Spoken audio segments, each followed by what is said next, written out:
উনি পৃথিবীতে এমন একজন মহিয়সী নারী, যেই নারীর গর্ভে, যেই নারীর পেটের ভেতরে স্বামীর স্পর্শ ছাড়া সন্তান দিয়েছে কে? সৈয়দনা ঈসা আলাইহিস সালাম পেটে আসলেন, মারিয়াম আলাইহাস সালাম লজ্জা পেলেন।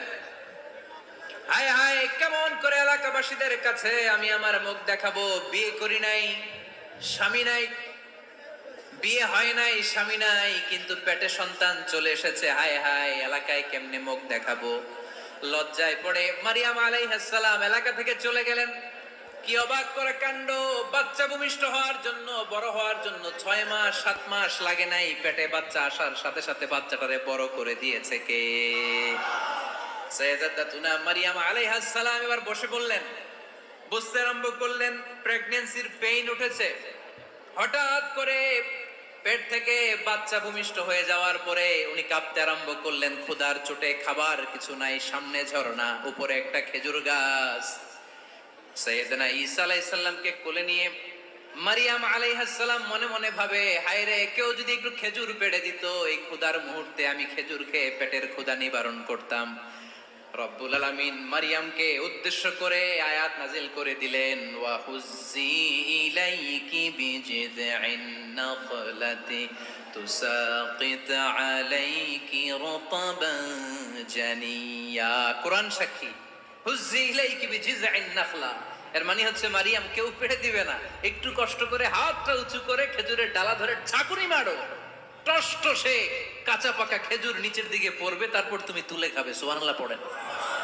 আল্লাহ চাইলে অটোমেটিক্যালি কারামাত হিসেবে খেজুরগুলো নিচে ফেলতে পারতেন না? কথা কন, খেজুরগুলো অটোমেটিক্যালি নিচের দিকে পড়ছে? পড়ে নাই। আল্লাহ শিক্ষা দিয়েছে, যেই পরিস্থিতিতে থাকো না কেন, তোমাকে শ্রম ব্যয় করে কষ্ট করে তোমার উপার্জন করতে হবে, রিজিকের বন্দোবস্ত করতে হবে। চিল্লায় বলেন ঠিক কিনা? ইসলাম আমাদেরকে এটাই শিখিয়েছে, কাজে লজ্জা নাই। আবার বিশ্বনবী বললেন, ইন খামাতিস সাআ ওয়া ফি ইয়াদি আহাদিকুম ফাসিলাতুন, তোমাদের কারো হাতে যদি একটা চারা বীজ থাকে, সে যদি দেখে কিয়ামত হতে শুরু করেছে, ফাইন ইসতাতাআ আন ইয়াগরিসাহা ক্বাবলা আন তাকুমাস সাআ ফালইয়াগরিসহা। কারো হাতে একটা চারা বীজ নিয়ত করেছে, চারা বীজটা রোপণ করবে, ইন দ্য মিন টাইম দেখলো কিয়ামত হতে শুরু করেছে, বিশ্বনবী বললেন, যদি তোমার সুযোগ থাকে কিয়ামত হওয়ার আগে চারা বীজটা রোপণ করে দাও। কথা বুঝতে পেরেছেন? আপনার হাতে একটা চারা বীজ, আপনি প্ল্যান করেছেন এই চারা বীজটা রোপণ করবেন, ইন দ্য মিন টাইম দেখলেন কি হওয়া শুরু হয়েছে? ইযা জুলজিলাতিল আরদু জিলজালাহা, দ্য বিগেস্ট আর্থকোয়েক, ভূমিকম্প শুরু হয়েছে, কিয়ামত হয়ে যাবে। বিশ্বনবী বললেন, কিয়ামত হইতেছে ওদিকে, আর তোমার হাতে যদি চারা বীজ থাকে, দেরি করো না, কিয়ামত তোমার কাছ পর্যন্ত আসার আগে সুযোগ পেলে চারা বীজটা রোপণ করে দাও। ইসলাম শিখিয়েছে শেষ নিঃশ্বাস পর্যন্ত তোমাকে লড়ে যেতে হবে। এই পৃথিবীতে কেউ কাউকে জায়গা করে দেয় না, জায়গা করে নিতে হবে। এই পৃথিবীটা, the life is not a bed of roses, এটা ফুল বিছানো কোনো ফুল সজ্জা নয়, এটা কণ্টকাকীর্ণ। কেউ আপনার স্পেস করে দিবে না, কেউ আপনাকে সুযোগ করে দিবে না, কেউ আপনার জায়গা করে দিবে না, বরং আপনি জায়গা করে নিলে টাইনা নিচে নামাবে। কথা বলেন? এজন্য কখনো অলসতাকে স্থান দেয়া যাবে। রাসূল বাত্তালি, দুঃখানু শয়তান, অলস মস্তিষ্ক শয়তানের আড্ডা। অলস যদি কেউ থাকে, এটাতে টেনে বেঁধে কাজে নামাবেন, পারা যাবে? আলহামদুলিল্লাহ, লক্ষ্মীপুরে এরকম অলস ছেলে পেলে নাই।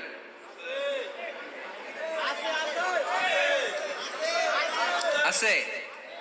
আমরা আজকে অলসতাকে নো বলে যাবো এই মাহফিল থেকে। অলসতাকে আমরা কি বলবো? আওয়াজ করে বলতে হবে, অলসতাকে কি বলবো আমরা? মুমিনের জীবনে কোনো অলসতা নেই। অলস হয় মুনাফিকরা। অলস হয় কারা? চিল্লায় বলতে হবে। মুমিনরা অলস হয়। অলস হয় কারা? এজন্য কোরআনে আল্লাহ একথাও বলে দিলেন, ওয়াইদা কামু ইলাস সালাতি কামু কুসালা ইউরাউনান নাসা ওয়ালা ইয়াযকুরুনাল্লাহা ইল্লা কালিলা। সুবহানাল্লাহ পড়েন। মুনাফিকরা যখন মানুষকে দেখানোর জন্য নামাজে যায়, ওই নামাজে তাদের ইখলাস নাই, ওই নামাজের ভেতরে তাদের কোনো খুশু খুদু নাই, ওই নামাজের ভেতরে আছে শুধু অলসতা। ওই নামাজে কি আছে? কিন্তু আমরা যখন নামাজে যাই আমাদের অলসতা আছে? আমরা নামাজ পড়লে আমাদের হৃদয়টারে সজীব করে দেয় কে? আমরা উযু করলে আমাদের মনটাকে চাঙ্গা করে দেয় কে? আমরা মসজিদে ঢুকলে হৃদয়টাকে প্রাণবন্ত করে দেয় কে? মুমিন তো নামাজে গেলে চাঙ্গা হয়, মুমিন ওযু করলে চাঙ্গা হয়। বিষ্ণু ইসা ইসলাম বললেন, ইয়াকিদু শাইতানু আলা কাফিয়াতি রাসি আহাদিকুম ইদা নাম। খেয়াল করে শুনবেন লক্ষ্মীপুরের ভাইয়েরা, চমৎকার একটা হাদিস। আমরা যখন ঘুমোতে যাই, শয়তান আমাদের প্রত্যেকের মাথার পিছনে 3টা অলসতার গিট মারে। কয়টা? আওয়াজ করে বলেন। 3টা অলসতার গিট মারে। ইয়াকিদু শাইতানু আলা কাফিয়াতি রাসি আহাদিকুম সালাসা উকাদ। 3টা গিট মারে যখন আমরা ঘুমোতে যাই।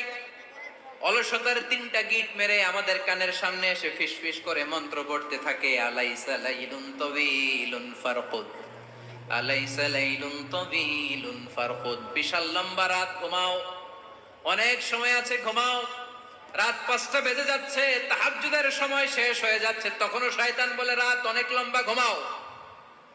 ফজরের সময় পার হয়ে যাচ্ছে, সূর্য উঠে যাচ্ছে, শয়তান বলে আলাইসা লাইলুন তাওয়িলুন ফারকুদ, এখনো অনেক সময় আছে, লম্বা লম্বা লম্বা চৌড়া রাত পড়ে আছে, তুমি ঘুমাও।